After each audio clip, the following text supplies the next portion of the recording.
बिस्मिल्लाहिर्रहमानिर्रहीम। अस्सलाम वालेकुम। बेटा आप सबको टॉप ट्यूटर गुरु चैनल में खुशामदीद कहता हूँ। हमारा बेटा आज का टॉपिक है what is barter system.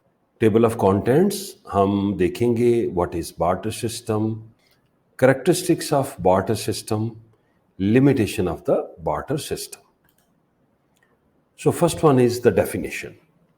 The barter system is a kind of exchange. क्या बोला मैंने? ये exchange है that existed centuries before, जो कि कई सदियों से चली आ रही है। The establishment of the monetary system in the world, जो कि दुनिया में monetary system की, पैसों के सिस्टम की establishment का एक जरिया है। अब इसको ज़रा हम फ्लो में देखते हैं।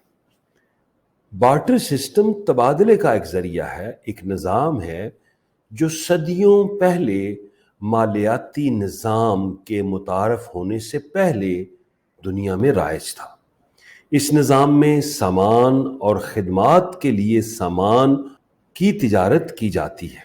इसका मतलब है कि फ़रीक़ैन कीमत और अशिया के मसावी तखमीनों की बुनियाद पर बगैर किसी रकम की सालसी के बराह रास्त एक दूसरे के साथ अशिया का तबादला करते हैं। तो मकसद बार्टर सिस्टम का क्या हुआ? एक्सचेंज ऑफ गुड्स, अशिया का तबादला। इसके कुछ एग्जांपल्स हम देखें।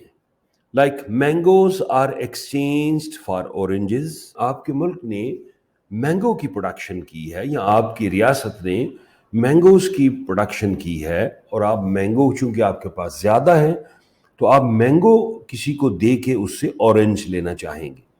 या आप टी प्रोड्यूसर हैं और आप किसी को टी दे के तो नमक खरीदना चाहेंगे। शूज़ अगर आप बनाते हैं तो आप किसी से क्लॉथ एक्सचेंज में लेना चाहेंगे। तो जो ये एक्सचेंज है ये बुनियादी तौर पे बार्टर कहलाती है। अब जनाब इसकी हम करैक्टरिस्टिक्स देखते हैं। सबसे पहला जो इसकी करैक्टरिस्टिक्स है उसमें आता है म्यूचुअल बेनिफिट्स, बाहमी फ़ायदे।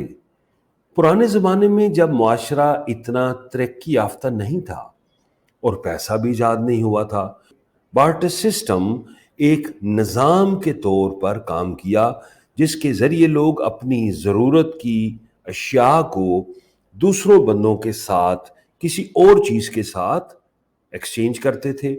इस तरह बार्टर शुरका को बाहमी तौर पर फ़ायदा पहुंचता है।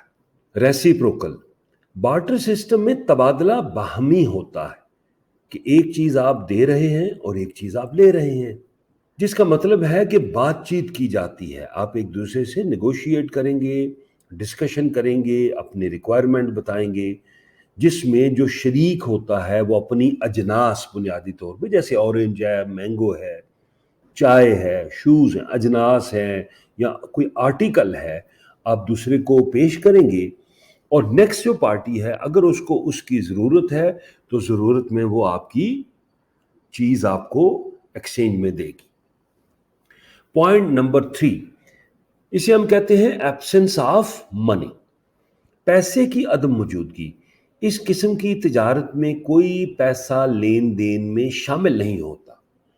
बार्टर सिस्टम इस वक्त मौजूद था जब मईशत कैशलेस थी, जब हमारे पास या उस वक्त लोगों के पास पैसे नहीं होते थे कोई चीज़ खरीदने के लिए।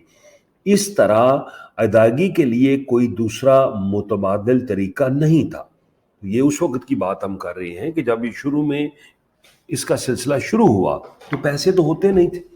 जैसे आजकल एक स्टैंडर्ड करेंसी है कि मैं मार्केट में जाता हूँ, पेमेंट के अवज़ में कुछ भी खरीद सकता हूँ, तो उस वक्त पैसे नहीं थे, बार्टर सिस्टम ही राइज था। पॉइंट नंबर 4, इनफॉर्मल प्रेजेंस, गैर रस्मी मौजूदगी। फिलहाल बार्टर सिस्टम सिर्फ गैर रस्मी तौर पर मौजूद है, ना कि सरकारी तबादले के तौर पर। आजकल का अगर हम जिक्र करें तो जो बार्टर सिस्टम है ये इनफॉर्मल है, ये तरीका अभी राइज नहीं है। किसी जगह पे आपको कोई एग्जाम्पल मिले तो एक्सेप्शन है, अदरवाइज अभी तो आपकी जो इंटरनेशनल करेंसी है जैसे डॉलर है या आप यूरो में कुछ करना चाहते हैं वो अवेलेबल है اور یہ طریقہ ابھی رائج نہیں ہے، یہ انفارمل ہے، قانونی نہیں ہے۔ پوائنٹ نمبر 5، بائی لیٹرل اور ملٹی لیٹرل ٹریڈ، دو طرفہ یا کثیر الطرفہ تجارت، کہ دو پارٹیز کے درمیان تجارت یا دو سے زیادہ کے درمیان تجارت۔ تجارت دو فریقوں کے درمیان یا ایک سے زیادہ فریقوں کے درمیان ہو سکتی ہے، پتہ ہے ہمیں اس کا، جو کسی ایسی چیز کو فراہم کرنے کے قابل ہو جس کی دوسرے فریق کو ضرورت ہو۔ تو یہ بیسیکلی ٹریڈ کے ماڈل ہیں، تجارت کے ماڈل ہیں، کہ ہم ایک سے بھی تجارت کر سکتے ہیں جسے میں بائی لیٹرل کہتا ہوں، میں ایک سے زیادہ جو لوگ ہیں ان سے بھی تجارت کر سکتا ہوں، اور اس کو ہم ملٹی لیٹرل ٹریڈ کا نام دیتے ہیں۔ اچھا جی، اب ہم دیکھتے ہیں کہ اس کی لمیٹیشنز کیا ہیں۔ Limitations of barter system, point number 1 ہے میوچول کو انسیڈنس آف وانٹ۔ مثال کے طور پہ آپ مینگو پروڈیوسر ہیں اور آپ کو اورنج چاہیے، تو ضروری نہیں ہے کہ جس کو آپ مینگو دے رہے ہیں وہ آپ کو اورنج دے گا۔ تو اس کے لیے آپ کو ڈھونڈنا پڑتا تھا کہ بھائی کوئی ایسا کلائنٹ ملے کہ جس کو میں آم دے دوں اور وہ مجھے اورنج دے دے۔ پھر جناب دوسرا پوائنٹ ہے کامن میئر آف ویلیو۔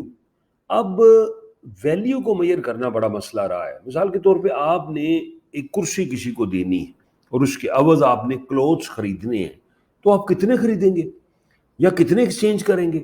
2، 4، 5؟ تو وہ جو ویلیو ہے پروڈکٹ کی، اس کا اندازہ لگانا کافی مشکل ہوتا تھا۔ پوائنٹ نمبر 3 ہے ڈویزیبلٹی آف گڈس۔ ڈویزیبلٹی آف گڈس یہ کہتے ہیں کہ سم ٹائم ایک بڑی چیز کو آپ چھوٹی چیز میں نہیں لے کے جا سکتے۔ اس کے ایگزامپل یہ ہو سکتی ہے کہ آپ کے پاس ایک گھوڑا ہے جس کی ویلیو ہے فار ایگزامپل 100 kg چاول، اور آپ کو 5 kg چاول چاہیے۔ تو اگر آپ 5 kg آپ کو چاول چاہیے تو آپ گھوڑے کا کوئی پیس کاٹ کے تو نہیں کسی کو دیں گے، تو ظاہر ہے آپ کو، اگر آپ نے ہارس یا گھوڑے کو ایکسچینج کرنا ہے تو آپ کو پھر 100 kg چاول ہی لینے پڑیں گے۔ تو یہ ڈویزیبلٹی آف گڈس کے زمرے میں آئے گی۔ پوائنٹ نمبر 4 ہے جناب ڈیفیکلٹی ان اسٹورنگ ویلیو۔ یہ جو پیرشیبل آئٹمز ہیں جیسے فروٹس اینڈ ویجیٹیبلز ہیں، ان کو اسٹور کرنا بڑا مشکل ہو جاتا ہے۔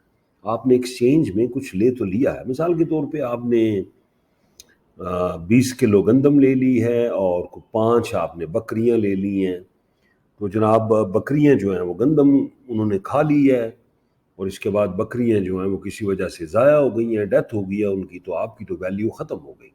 تو اس میں کہا جاتا ہے کہ ڈیفیکلٹی ان اسٹورنگ ویلیو، کہ ہم لائف سٹاک چیزوں کو یا مختلف چیزوں کو اسٹور نہیں کر سکتے، تو اینڈ نقصان پہ ہو جاتا ہے۔ نیکسٹ پوائنٹ ہے جناب ڈیفیکلٹی ان فیوچر پیمنٹ۔